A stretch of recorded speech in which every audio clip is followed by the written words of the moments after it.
Alrighty, we are back with Trent, and we're going to be playing the famous game of Vancouver or Shanghai. Obviously, you've worked both TIs, so I'm going to ask you a couple of questions, and you're going to tell me which one you preferred. All right, so you've got two whiteboards here, one with each name, so I want you to hold them up. All right, firstly, which had the better food, Vancouver or Shanghai? Vancouver. Yes. All right, there was this Japanese place near the arena. It was like a true hole-in-the-wall restaurant that we found, and it was like $10 for so much Japanese food, and I went there like 8 times while I was in Vancouver. So I didn't get around that much, but I got there. It was fantastic, and I'm sorry I don't remember what it was called. You could give them a plug. Have you explored much of the food around here? Because I thought you guys were kind of like quite confined to your hotel. Yeah, we're insanely busy. So I pretty much get up, I come to the arena, I get my Crimson Witness code in there to try and get some chests. Still haven't dropped one, but it's coming. And then I just watch the games all day, maybe go to the late game if I'm a guest there. And then I go back to the hotel and sleep, and then I just do it all again. So, it's clearly more difficult to get around here too. It's gonna be more of an effort, but haven't gotten out much besides Haagen-Dazs the last time I was here. Yeah, I live in quite a residential area, and it is. So I'm staying in a residential area. It's been a bit of a trip. I've been trying to also I'm vegetarian as well, which does not fly here. Yeah, no, it is brutal here. I was at this kind of nice little homely, I want to call it like a favela place, but obviously we're in Shanghai, not Mexico. But that's kind of vibe I was getting from it. Very homely, lots of people, just looking like there were family in there, and everyone was just kind of close. And I was like, oh, this is nice, and I tried to order something. What I thought was onions turned out to be eel. Oh.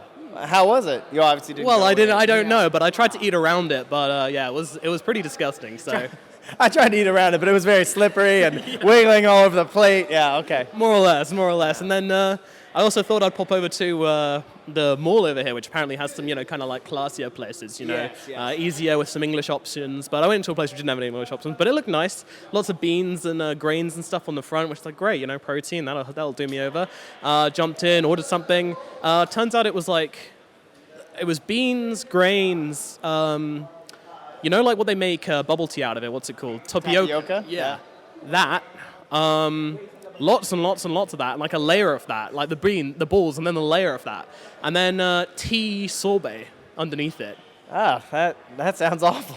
Yeah, no, it really was. So okay. So anyway, you're voting Vancouver as well? Is that what yeah, okay, definitely. Thank you. Alrighty, so next one is the controversial one, the crowd. Oh, the crowd.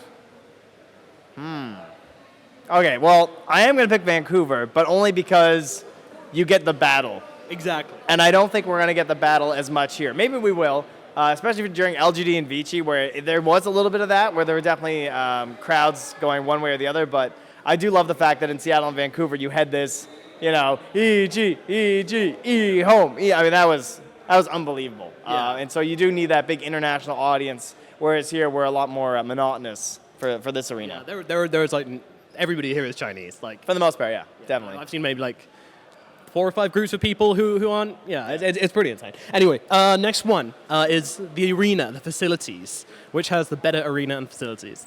Ooh.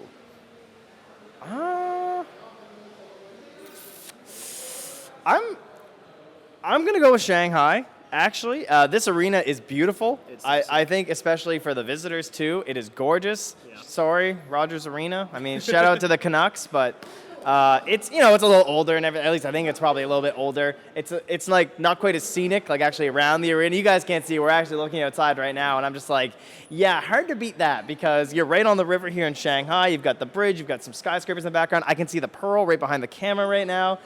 So for the spectator coming here too, it is absolutely gorgeous. Yeah. So I'm going to give it to Shanghai. Yeah, I think that's a very fair shout. All right, next one is the nightlife. Obviously, you haven't really been able to experience so much of that because you guys have been extremely busy, but which one would you give the advantage to? Oh, it's tough because I can see the Chili's right out my window, and it looks pretty bumping down on the water. You know what, actually... Isn't that an American place? Yes, it is, but it's right in front of our hotel. I am going to go Shanghai because... our hotel is also by the river, which most of the nice spots are in the city. And at night, on the weekends, there's all these boats. and it is so cool. So there's like all these like party boats or like dinner boats and stuff, and they go all along the river, and they have the craziest light shows. Wow. Like they're all strung up like Christmas trees, and so you can just sit in your hotel room and just watch the boats go down the river and everything. So I think the nightlife here in Shanghai is a little wild. Wild. Oh yeah, we know all about the wetness already. Yeah. So what do you reckon the after party is going to be on a boat? I'm hoping so now. Dude, if that's the case, then that's going to be sick. Although I'm not sure I trust certain people. Yeah, I don't want slacks driving. No, exactly. Alrighty, so next up is the weather. Ooh, the weather. Yeah, so this I think it's more of a preference, right? It's a lot more tropical in Vancouver. Yeah, you're a Canadian. Yeah, I mean, it's really hot in Shanghai. A little too hot for this old boy, I'll tell you that much. And that was actually my first time in Vancouver, and I was very jealous. The weather there is very nice. It's hard to beat. Sorry, Shanghai. There's not a lot of cities that are going to beat Vancouver, I don't think. Yeah, no, the Vancouver weather's amazing. All right, and then number 6 out of 6, it is accommodation. Ooh, accommodation. Barely know where this one's going, yeah. All right, so Shanghai, our hotel has a basketball court, and it is the best. Whole group stage every single night. We got a couple hours of basketball after it. You know, Jack trying his best. I mean, I'm clearly the MVP, or as they call me, Maple Jordan. So I was crushing it. I'm not even going to lie to you guys. I actually haven't told many people this, but I practice basketball. I mean, I used to play a lot, but for the past like 3 weeks, I've been studying Dota, but I've also been getting back on the court because I didn't want to come here and look like a scrub. So I just came here and dumpstered people. Like, my shot is it's so on right now. I'm crossing people over. I'm breaking ankles. So I definitely cheated a little bit, but it made me look really good on the court. Yeah, I mean, you got to shot where you can. Exactly. Everything's getting an advantage. Alrighty. Well, I think that leads it just about it, which means it is 4 to Vancouver and 2 to Shanghai. So Vancouver is the winner. Thank God we didn't get to. Oh. I rigged it. Sorry. You know, Canada. What can I say? Yeah, true. Hard to go against your home country there. They might have, not let you back in or something.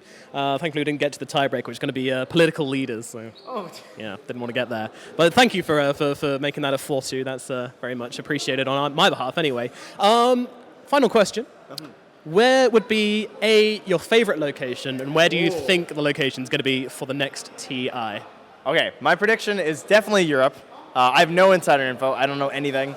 And I'm predicting Sweden. That's going to be my guess. I feel like in terms of like Dota and Europe, I feel like it's kind of a cradle sort of deal. Like I feel like it's very centered there. But where would I hope in Europe to go? That's a difficult question. You want it in Europe? Yeah, I want it in Europe. I think the fans there definitely want it. I mean, I want to see it go everywhere, of course. I want to see it in Southeast Asia. I want to see it in Russia, and I want to see it in Europe. But I feel like it's the 10th year coming up. It started in Gamescom in Germany, and so I think that it would be really cool to go back to Europe for that 10th year. That's my hope at the very least. So I've never been to Sweden. So yeah, I'll just pick Sweden for both. I think it's going to be Sweden, and I want it to be Sweden. That's very optimistic of you. All right. You don't think, maybe with all the kind of a lot of the minors and majors being in Europe, it might be a little bit too one-sided if it was in Europe? Well, then we'll just have minors and majors everywhere else. Easy peasy. All right, then. Thank you very much for coming to talk to us, Trent. Very much appreciate it, and best of luck on the rest of your casts. Thank you. Log in now at estars.com. It's a free-to-play contest platform with tens of millions of dollars up for grabs every year, covering all of your favorite esports. Correctly predict the outcomes of top esports events, and you can win as much as the pros. So start racking up stars, earn rewards, and show off your expertise. If you really love esports, don't just follow the pros, win like one too. Because at estars.com, anyone can win. No purchase necessary, eligibility and other rules apply. Visit estars.com, contest rules for official rules.